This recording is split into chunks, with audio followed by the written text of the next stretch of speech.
So welcome everyone to our next Islands Matter webinar, and it gives me great pleasure to introduce to you today Ron Bulmer, who has joined the INS as an MRes researcher, and he's doing his MRes research into the Orkney Yole, but he's already an expert in that subject. So he's going to talk to us today about the Orkney Yole as an exemplar of intangible cultural heritage. As well as being associated with INS, Ron has been associated with the Navigational School, that's the Maritime and Engineering Department at Orkney College, for some years, and he's taught across a wide range of different establishments, and he's recognised as a professional in outdoor learning. So he has a wide range of skills and talents, and an extremely deep knowledge of the Orkney Yole, which he's going to share with us today. So Ron will give a talk, and then there'll be opportunity to ask questions. And also, if you have questions that you want to put in the chat, that would be a good idea. Then we can try not to miss them as we go along. So thank you everyone for coming, and thank you Ron for being here to tell us about this extraordinary example of cultural heritage. So welcome. Thank you very much, and it's a tremendous privilege to be able to share this with people, and hopefully across a really wide geographical area. So without waffling on any further than I need to, and thank you for that introduction, actually, Andrew. It's more than I deserve, really. I shall go into the slideshow, and there we go. Is it? From the beginning, which is where all things start. So the Orkney Yole, and I didn't exactly came a cropper, but I still chuckle when you're familiar with the subject. When you're familiar with the subject, I'll just take that back. I've taken it back too far. Oh, well, that'll have to do. That's the next slide anyway. One tends to forget that people aren't always as familiar as you are. So I was down at Ness Walk as part of the postgraduate induction, and people were taking an interest in what everybody was doing, and they said to me, "What's your study?" So I said, "Well, I'm looking at the Orkney Yole." And they went, "What?" So of course it's too easy to assume that everybody's familiar. So here is a lovely model of the South Isles Yole, which is local to us. It's a model that you can find in Stromness Museum. But what makes this particularly fascinating is that if you look on the little picture on the right, it's a lovely little model of an Ölandsnipper, which is, and if there are any Scandinavians and particularly Swedes, please, I struggle with English, never mind anybody else's language. So I will apologise if I'm not pronouncing things in the vernacular. But here we have two boats that are in very similar design and shape. There are differences, and that's sort of part of my research, really. So Orkney Islands and Scapa Flow are my geographical region, really. There is Orkney. There's Scandinavia, and we're just there for folk who may not exactly know where we are. Scapa Flow is the end of that line. So that's Scapa Flow, which is a large inland sea. It's there is a tide. It's fairly sheltered, though sometimes it's difficult to believe that. But it's actually one of the most important harbours, natural harbours on a global scale. And because of that, it's actually developed a boat of its own. But here's the interesting thing, is that there's Öland. I remember the little sniper on the last slide that we saw, which is quite some way away. And in fact, if you look at Gotland, which is just the north of Öland, and even on the west coast of Finland, boats are very similar. So, you know, here is part of the question: what's going on here? Now, I was lucky enough to get hold of the small and open boat study or report made by Kisten Forbundet, which is the Norwegian Coastal Federation. And in the report, they highlighted a little village here, Anasira, which is just a small village in beautiful, well, Scandinavia is just a lovely part of the world, but it's on an east-west line. And they pointed out that to the west, the word fairing, and there's a picture of a fairing. I'll tell you about the gentleman in a minute, actually, who stood up in it. But it's quite narrow. It's generally rowed. Sometimes they do put a sail on it. But to the east, the word fairing doesn't appear very much used. And the boat is much beamier, as in our own Yole. And in fact, the word Yole appears pretty much across Scandinavia, of course, with the exception being Finnish. But something I didn't realise is the second language in Finland is Swedish, although it is quite a strong dialect. Is it Björk, I think he's, if I remember right, I do apologise. He rowed, I went to a conference in October in the town of Tonsberg, just south of Oslo, and to get there he rowed 250 kilometres in that boat. He's also rowed from the most southern tip of Norway right the way around to the north. So these are very seaworthy boats. And in actual fact, with the Nordland boat, which is not dissimilar to the fairing, they put it through sea tests, you know, in tanks and that kind of thing. And these are very seaworthy, very adaptable boats.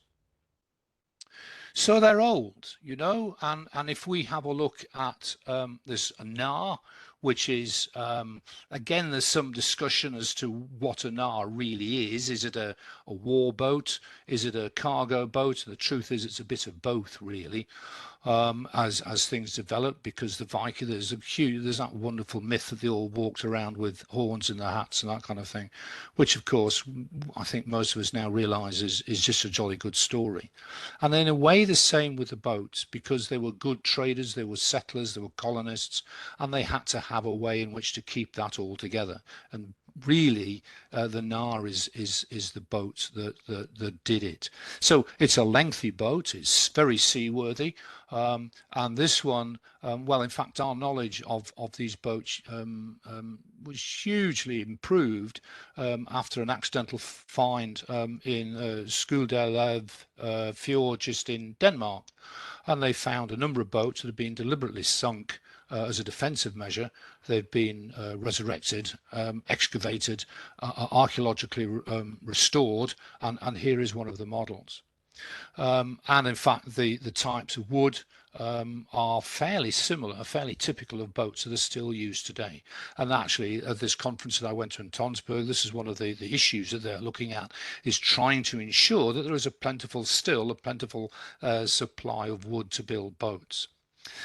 I've been talking about clinker, by the way, and that is where the wood overlaps rather than a hard chine, if that makes some sort of a sense.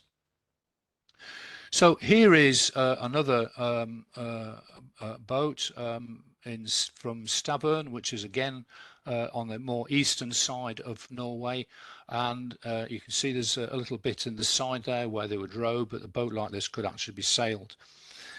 Although now, sadly, most of them appear to run with motors. But again, it's a very similar shape. It's quite broad, and it's a double-ended boat.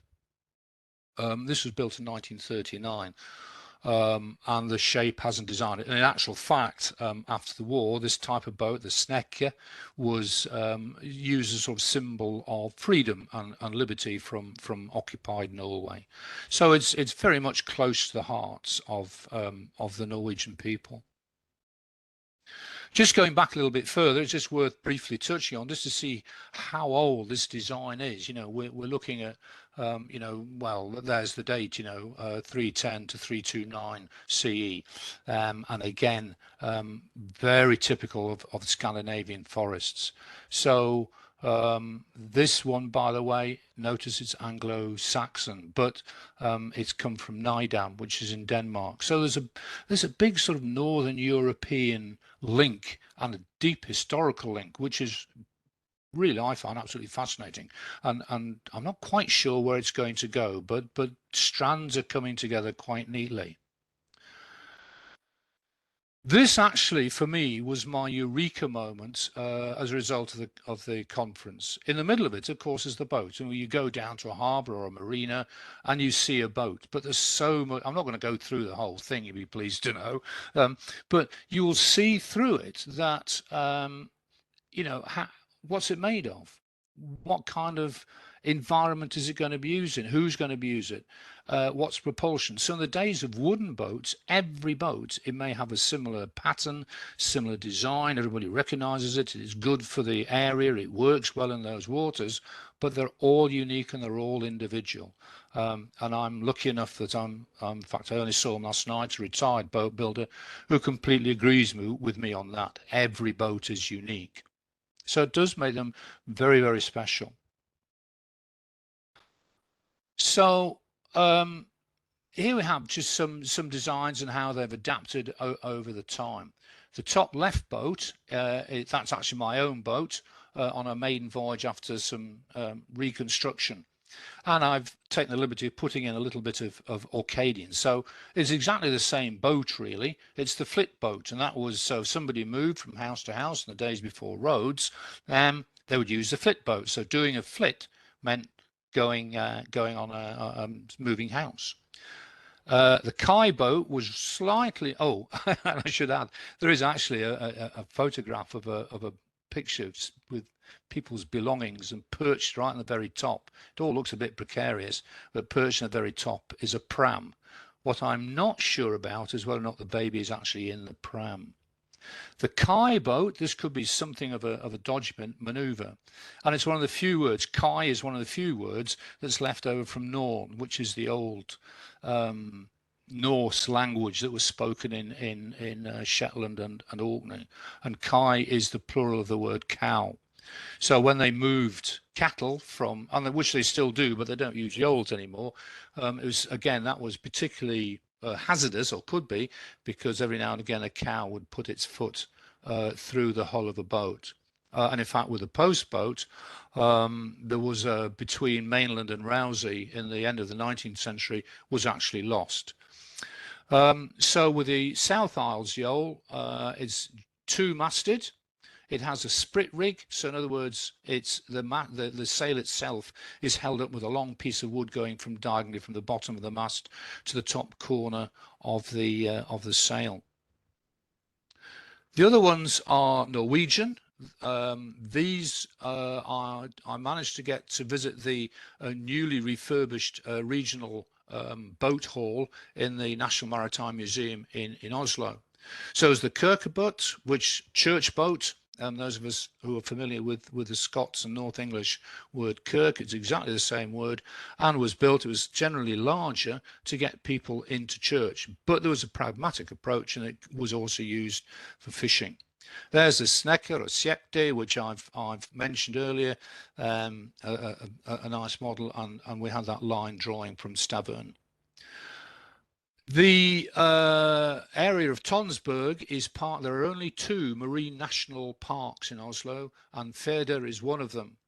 And they had the Færdersnekker, but this one, you can see them all leaning out in sort of jaunty angle, because actually at the end of the 19th century, it was developed as a racing Yole, if you will, or Snekker, and they still race today regularly on a Sunday, I think, on the southern end of one of the islands in that particular archipelago. So you know, it's still live, and they are still being sailed. The sail on the Færdersnekker is much more of the Scandinavian style, and again, this is one of the things that I'm finding interesting in, is that the sail pattern of the South Isles Yole is not the same as found across Scandinavia and the ones that are used at the moment. So it's just worth doing a little bit about UNESCO. That's where the intangible cultural heritage comes in. So it was founded in 1945, and it's sort of, if you like, one of the upbeats of the World War II, you know, and the people came together and needed to ensure that, you know, the promotion of peace through education, science and cooperation.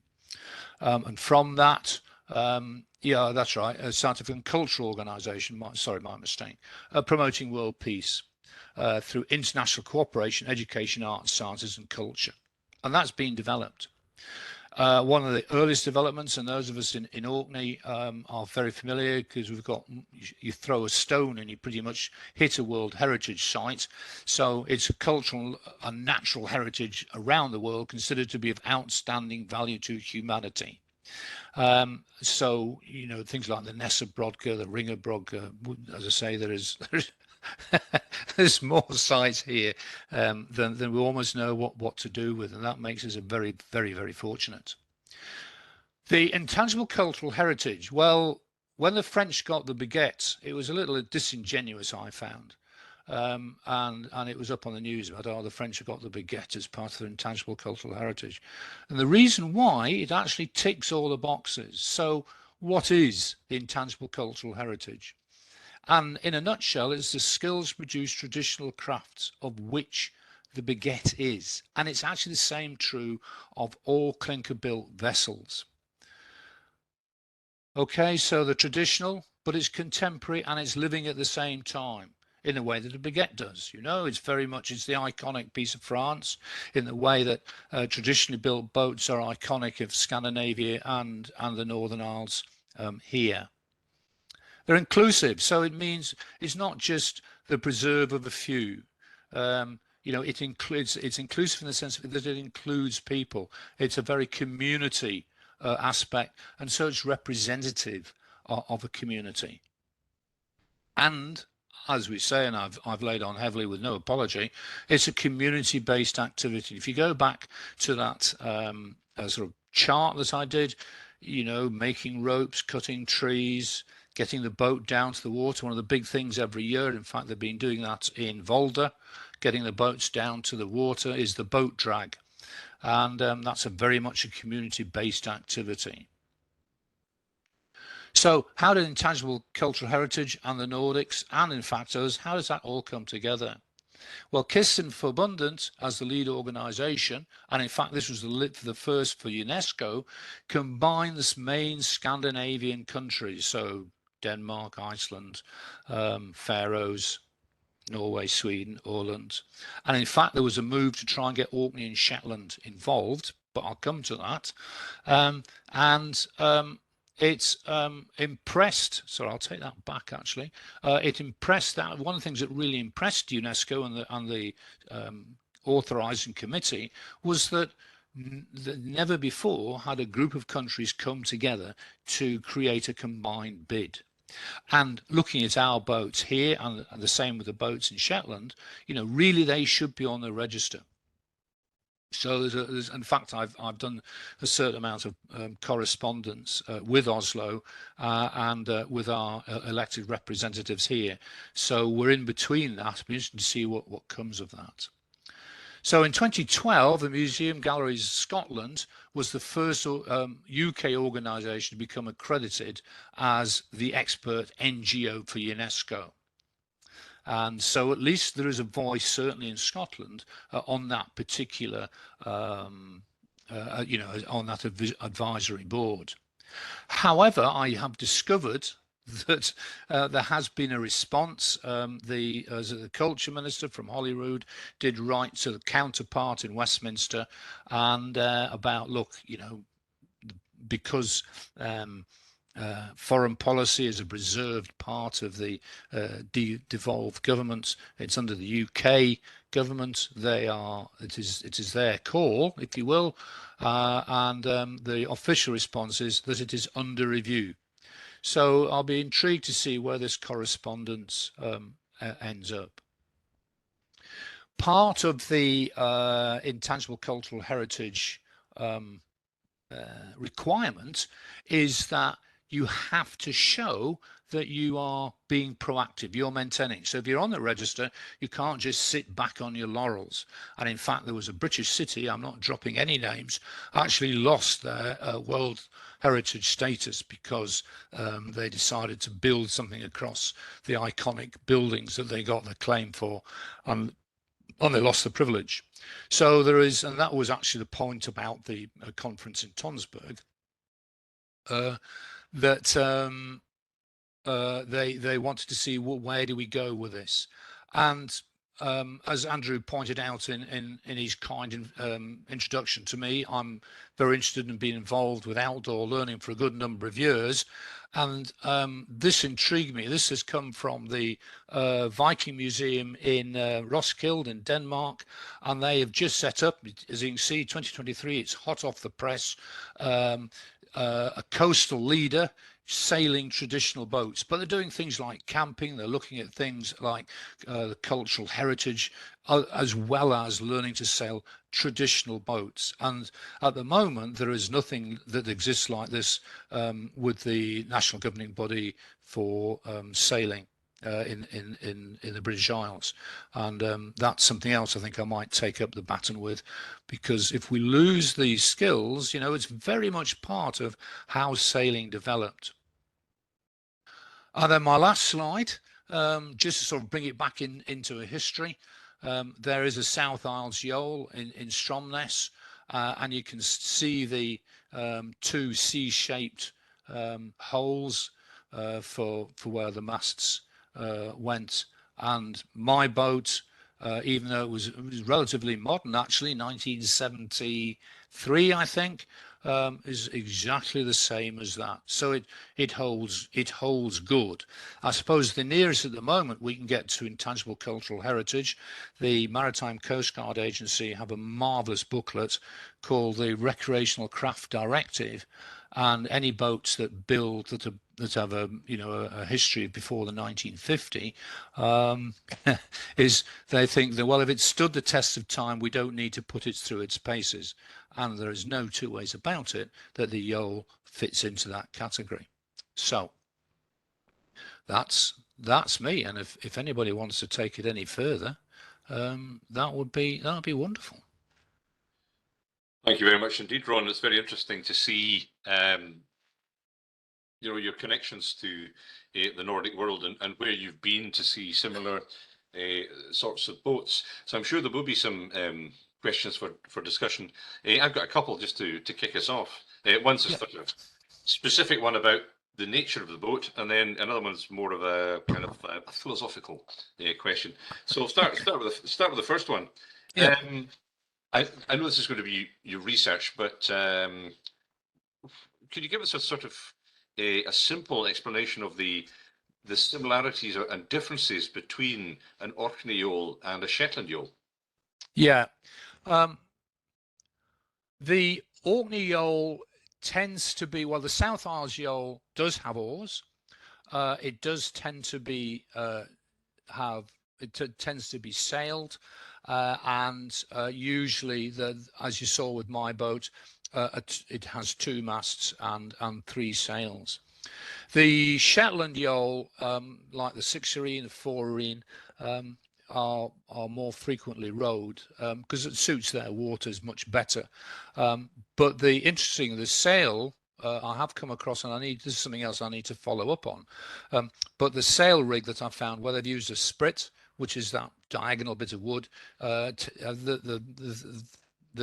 picture I've seen actually in Mark Chiver's book is much more of the Nordic style, the square shaped, as opposed to like having a pointy bit that goes above the mast, and they're much narrower, and in fact they've been elongated. So and that again is part of my, you're right there, Andrew, that's part of my inquiry, because as I'm understanding at the moment, the boats that came to Shetland, once they arrived in Shetland to be rebuilt, they were actually adapted in Shetland. So, it wasn't an off the shelf boat, if you will, in simplistic terms. Whereas in Orkney, I need to discover whether, in fact, they haven't bothered because the boats worked. The old phrase of if it ain't broke, don't fix it. So I think, and of course, there's just the spelling. In the Orkney Yole book, we've gone for just actually the different spelling. YOAL differentiates a Shetland Yole, whereas YOLE is I'm picking. I'm being picky here. Is the Orkney Yole. So there we go. Yeah, thank you. And are there different types of Orkney Yole? Yeah, yeah, there is the North Isles Yole. There's the things like the Westry Skiff, which I have sailed and are great fun. But they do tend to be somewhat smaller because the distances are shorter.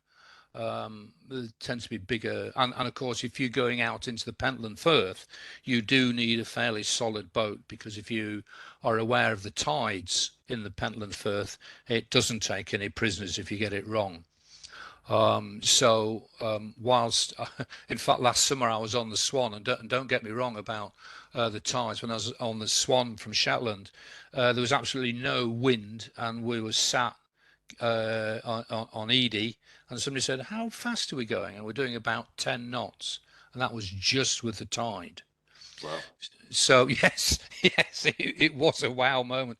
But as I say, the distances are much shorter, so they don't need quite such a bigger boat. It's vernacular time, time and effort. And if, as I say, you have to be pragmatic in what you produce. And what sort of distance did, say, traditional fishermen go out to in these boats? Yeah, it varies, and in actual fact, I mean, that was sort of one of the problems, because chasing chasing the herring, sometimes there'd be 13, 14 nautical miles offshore, and of course that then led to the development of bigger sailing vessels that I'm not really looked at, but things like Zulus and Fifeys, of which the Swan is actually a living example of one of those. So they were able to sail, and that must have been a tough life, but they were able to sail considerable distances to be able to fish silver darlings and bring them home. Yeah, absolutely. I'll come back to more detail about the boats shortly. Nobody else has asked a question yet, but that's okay. So, folks, if you want to stick something in the chat, please do. It's interesting that you mention the intangible cultural heritage UNESCO discussion, Yeah. and it seems that the Scottish Government is interested in taking part, and it's good that you've been writing to your MSP and sort of trying to generate some interest in this. So this is a philosophical one. Why do you think the UK never signed the UNESCO ICH sort of treaty in the first place? Because many places have. Well, yes, actually, and there's a little extra on that one for the country that has done, but I don't know. My gut reaction to that is money. I really don't know, and if one has watched things like Yes Minister, and some of these prevaricating answers of under review, I don't really want to second guess why a government has or has not signed up to it. I do know that the special advisor, oh gosh, was it last year, went to Westminster. And I know that, in fact, I do know this, that the deputy chairman or chairperson, Tove Yelnes, who I know quite well, she batted very hard that Orkney and Shetland boats should be on the register, and I think that was why Tora went to Westminster to try and get this ratified, and nothing has happened. So I have actually taken this up with Alistair Carmichael, our MP, and he's actually said very interesting. I'll see where it goes. So there is actually interest from both our elected representatives. That's very good. That's very positive. It would be Yes. It would be excellent if that happened. What sort of benefits do you think would accrue to Orkney or the Orkney Yole if that The was Orkney Yole. Well, I mean, this is the interesting bit, because the Iceland government got a stinging, a very short letter and to the point, because they're signatories to it. They've benefited from being on the register, and they've withdrawn funding for boat builders. The last boat builder just finished his apprenticeship, and they've just said, no, we're not funding anybody else. And that wasn't allowed to be forgotten. So I'm interested to know what the outcome of that is.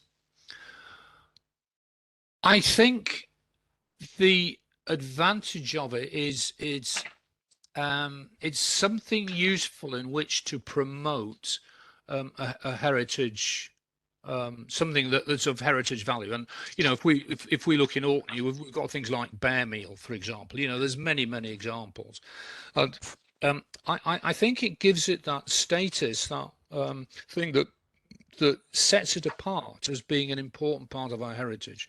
And those of us who are involved in that, I think there's a deep concern about how much of our heritage we're losing. And if you can't always put a finger on it, hence intangible, but it's there, and so like the baguette, it sets it apart, and it shows its important worth as a underpinning part, actually, to it's not overstating it to say, to our society. Yeah, that's very interesting indeed. I mean, here in Shetland, of course, traditional boats are really central to identity, and you've got the museum with its collection of boats, and the boat building that's going on, and it's you can't come to Shetland and not see a boat or be involved in a boat heritage in some sense or other. So what's the situation in Orkney then? Where does the boat lie, as it were, in Orkney kind of self-identity? It's there, but it's sort of clinging on. The Orkney Historic Boat Society have just taken on the old herring factory, where they've given them lots of space in which to work with boats. And in fact, it was it last weekend? And in fact, Liam MacArthur, I think, that's our MSP, for those who don't know, actually came down and officially owned it. So it's there. They've got, and one of the problems they have is deciding which boat to take on, because there are so many boats that have been sort of left to one side and are of intrinsic value, but there's only so much that you can do. So that seems to be alive and well and kicking. From the actual practical point of view, and that's why I sort of flagged up the coastal leader from Denmark. There's actually a move within the NAV school, the Department of Maritime Studies in Shetland. For goodness sake, sorry, in Stromness. I've only worked there, don't I? The NAV school, we're going to have to try and sit down, and because there's a move to get traditional boats, the Yole obviously especially, but they've got other traditional boats, and to get young people out there and involved. So if there is this groundswell, and it'd be quite nice to have the intangible cultural heritage, because I think it would help the groundswell to do this. In actual fact, could actually be part of the remedial process as a result of COVID. But it's very early days, and I need to sit down with my friend and colleague with a large piece of paper and say, where are we going with this? But the fact, the sort of heartening thing is, it's there. The straws are in the wind. Yeah. Mm-hmm. Very good, excellent. I've got a question here from Shane in the chat. He had some problems getting in, so he asked a bit of a question that you've covered, but it'll give you a chance to reiterate it. First of all, it's a two-part question. Are there any West Coast or Hebridean equivalents to the Yole that you know of? Oh, yes, there is. There's I can't speak Gaelic at all. There's a Scoth, SGOTH, which again is clinker built, but the rig on that tends to be the sort of traditional Viking square rig, if you like. But that is designed to be rowed if needed be, so it can go up and down into sea lochs and can contribute, cover quite large distances. On the Irish coast, there's the Trondheim Yole, which is spelt Y-A-W-L. And this is part of the linguistic problem, because actual fact it's a Yole really, but because of the Irish dialect, it sounds much more like Yole. And if people who sail, a yawl, Y-A-W-L, is a particular type of modern sailing boat, which is why I've tried to sort of codify, if you will, the spelling. So there is that. It's bigger than the South Isles Yole, but it has a fairly similar two-masted rig, and I'd quite like to look at that. Trondheim, incidentally, is a corruption of Trondheim, which is on the west coast, and they very similar type boats were built just down the fjord from Trondheim. So you know, it's quite feasible that a Yole type design, even though it's broader than one would expect from the west coast, made its way into Northern Irish waters. And I still, in fact, I met a skipper whose father sailed them, and in big seas and quite long distances on their own boats. They really put the rest of us to shame, actually. So quick answer is yes. There's the Hebridean version, and in fact it goes further around west to the North Irish coast. Okay, fascinating. His other bit of the question was, and you covered this a little, but you might want to go into it again. What are the Norse antecedents of the Yole? Now, you mentioned the firing and various things. Yeah. Is there anything, any particular, well, maybe it's just the firing. I'll let you answer the question. Yeah. Well, it might be, and that's I suppose that's the nub of the research, because as you saw from the Fjering and the Osselvar, they tend to be rowed, and they're much narrower. Whereas if we go round further to the east, and Denmark, Sweden, the southern eastern shores of Norway, they look very, very Yole-like. So it's trying to work out, and this is work in progress. You know, we all know there's a strong trade between Bergen, Stavanger, and the Northern Isles. So what was the boat design, or was this a design that was used when the Nars came across during the Viking period, and they adapted them, and so, you know, when they were being imported, they were just a smaller version of that? We may never know, but it's going to be interesting to find that out. How many strakes does an Orkney Yole have? Good question. I haven't time to nip out and count them. The reason I ask is because like a Shetland sixerine has, I can't remember how many, but it has quite a lot. Whereas a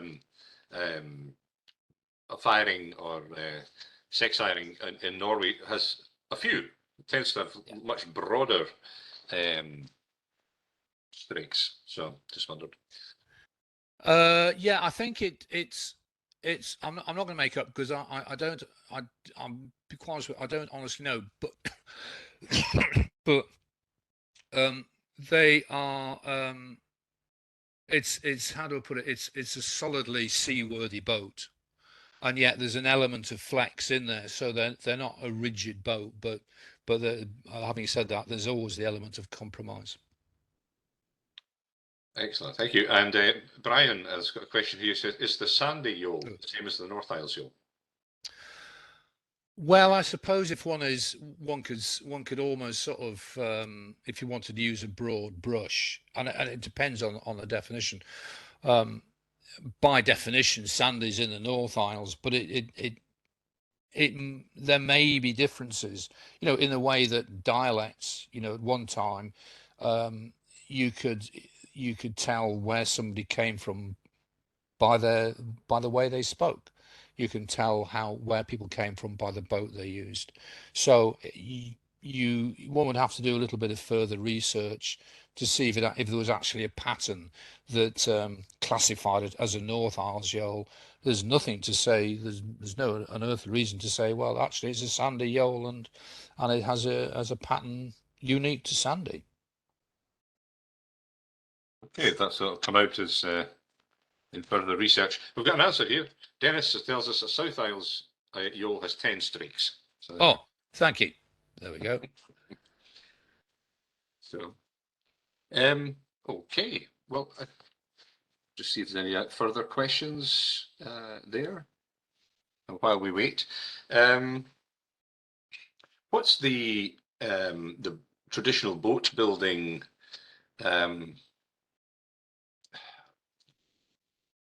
What's the right word? Is traditional boat building continuing in Orkney at the moment? Not on a commercial scale. Though I was speaking to a young man who's actually building his own 16-foot boat in the clinker style as a project. And how old is he? He's about 16, I think. So, and there are, in fact, there's a boat that's been a work in progress from a chap from the Wirral in Merseyside. We do have a boat builder, but there isn't, as I say, unfortunately, there isn't sufficient work to make it commercially viable. And this seems to be true throughout Scandinavia. So there's no suggestions, say, of a traditional boat building apprenticeship or something of that sort? Not at the moment, but one never knows. And you know, with the Scottish government, and you know, it's the big if really. You know, if intangible cultural heritage was awarded, would this then help? Because the Norwegian boat builders were amazed that there was no direct government subsidies to help out in the way that they recognised that help. Although having said that, you know, there are boat builders. There's you know, there's one Lowestoft, one in Dorset, and there's actually one in the Borders. So they do exist, but unfortunately in Orkney, no. Which is a pity because it's difficult to pass on ICH if no one's actually Oh, building a boat. it's a real concern, and it's a real worry, you know, and the term knowledge bearers, because what's going to happen, you know, when these people are who've had 30, 40 years of skill pass on. So there's quite a lot. I don't think this young man realizes it, but you never know. He might. We're just quietly hoping that he will take on from what his grandfather started. So we haven't given up hope, but we are hanging on in there with our fingernails. Mm-hmm. So part of the state, because it'd be a great Yes. shame to Oh, absolutely. Yes, it is. There's an interesting question here from James. He says, in terms of woods used for construction, do different woods have different roles to play in the performance of the finished craft? Yes, they most certainly do, and that's unfortunately I'm not a boat builder. I mean, interestingly, my own boat is built of mahogany, which the reason that happened was the the builder found a load of mahogany and decided he'd build his boat out of it, which is fine as long as it doesn't go into fresh water, which would actually it wouldn't last. It'd last about a year in fresh water. It's fine in salt water. But yeah, I mean, it's again, and this is one of the things that came out when I went to this conference, and it's something I hadn't appreciated. It's having an innate appreciation of which tree to use, which part of the tree to use, how old is the tree.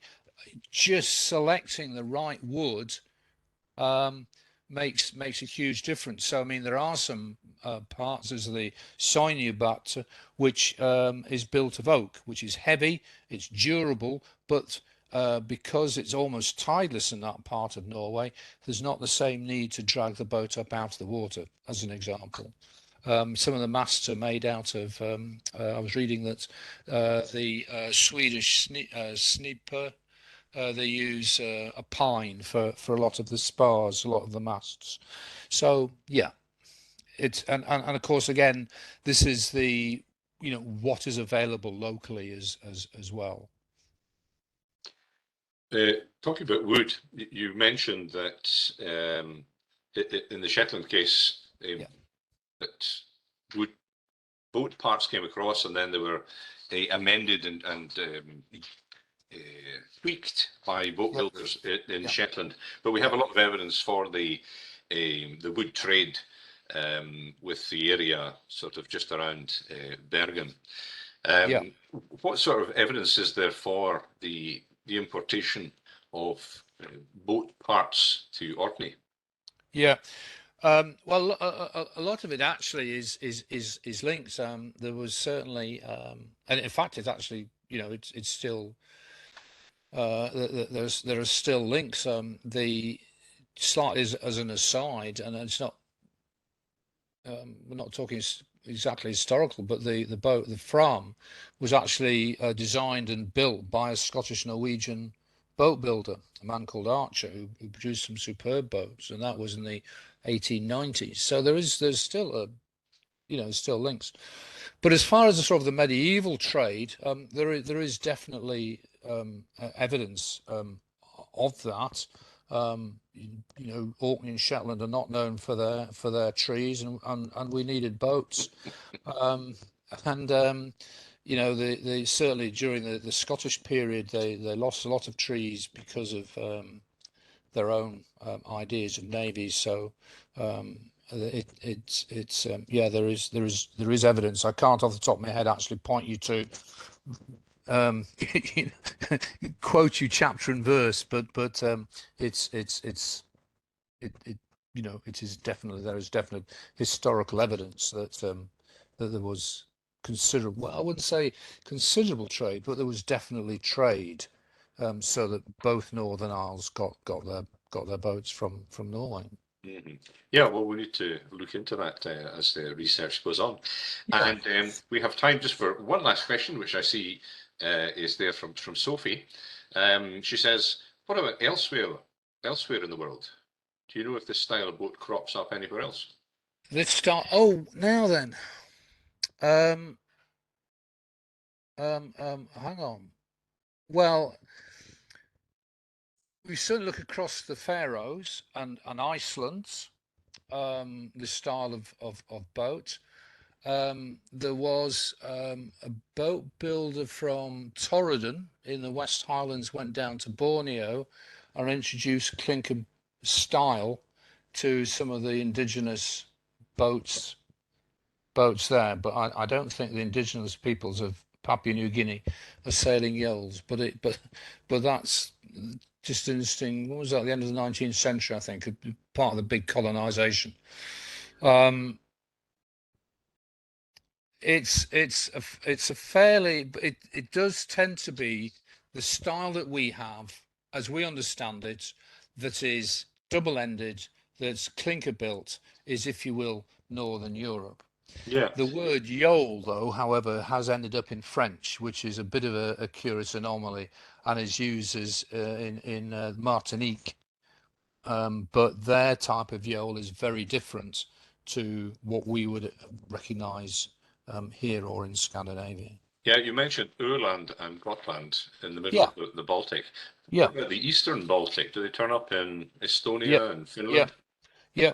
There's actually postage stamps from Estonia, I think it is, and it's very Yole-like.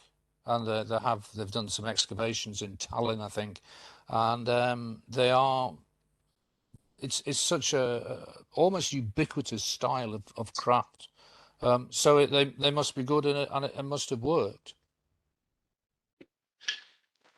And that's a very good place to finish. It was good and it worked. So Yes. thank you. Thank you very much indeed, Ron. Lots of interesting material there. And also just, making a case for the importance of intangible cultural heritage and this particular aspect of it as well. And it's great that you've sort of engaged with the politicians to try and give them a little push in the right direction. So Yeah, no, so no, it's thank you very much. It's nice, and I hope those who joined us have come away with a understanding what a Yole is, and just actually, the bottom line is I'm looking for a crew list. I'll be quite honest here. well, there you go, folks. You heard it first here. You can sign up for Ron's crew list in future. So, well, with that, thank you very much, everyone, and particularly thank you, Ron. And we'll be meeting again soon for a supervisory meeting, but that was most lovely. enjoyable. So, Good. all the best, everyone. Thank you very much. Okay. Thank you. Yep. Cheerio. Bye-bye.